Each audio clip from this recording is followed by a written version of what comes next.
موبایل له سره وجې نه ګرمي کوي. که ستاسو سره موبایل او هغه ګرمي کوي نو دا یوه غلطي ده. ته ښیم که دا غلطي تاسو کوئ نو ستاسو په موبایل کې به قسمه قسم مسلې راځي. دا د هغه کسان دپاره ده چې کم کسان ډېر زیات موبایل استعمالوي.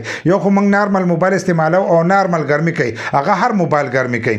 که تاسو هر قسمه موبایل الی خو هغه چې دی هغه به ګرمي کوي. خو ځینې کسان خپل موبایل ډېر زیات استعمالوي نو هغو ته په منځ کې چې دی مسلې راځي، لکه موبایل هینګ کېږي، داسې قسمه قسم نور مسلې ورته راځي. بل لره زیاتر کسانو سره لوکل موبایل لوکل دا لکه انفینکس ټیکنو داسې دا لوکل کمپنیانې چې دي دا موبایل ورسره نو دا موبایل ډېر زیات ګرمي کوي. بل لا به دې کې مټیریل چې دی هغه هم ډېر کمزور استعمال شي نو چې دی ډېر زیات ګرم شي نو په دې کې قسمه قسم مسلې چې دی هغه نور هم راوتی شي. نو دا یوه غلطي چې دا مه کوئ چې کم کسان خپل موبایل په گیم کې استعمالوي، په ایډیټنګ استعمالوي او ډېر زیات لوډ پور اچوي. لوډ پور اچوي نو اکثر هغه کسانو چې دی هغو سره خپل موبایل ته دا کور هم ور اچولی.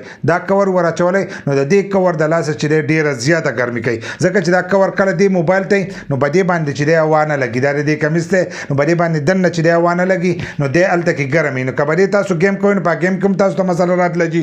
ستاسو په موبایل کې دننه نور مسلې چې دی دا هم راتلی شي. نو هر کله چې موبایل په لوډ باندې استعمالوئ، لکه گیم کوئ یا دغه شانتې مسلسل ایډیټنګ کوئ یا پې نور درانه کارونه کوئ، نو په هغه وخت کې چې دی د دې نه کور وکاږئ. بل لا که تاسو پې گیم کوئ نو دا کمپیوټر نه ده چې مسلسل تاسو په دې باندې گیم کوئ، دلته کې ورته چارج لګولی په یو طرف ته وځي او بل طرف ته ور درنه کېږي. نو د دغې د لاسه چې دی هغه ګرمي هم کوي او ستاسو موبایل چې دی هغه ډېر وخت کار هم نه کوي.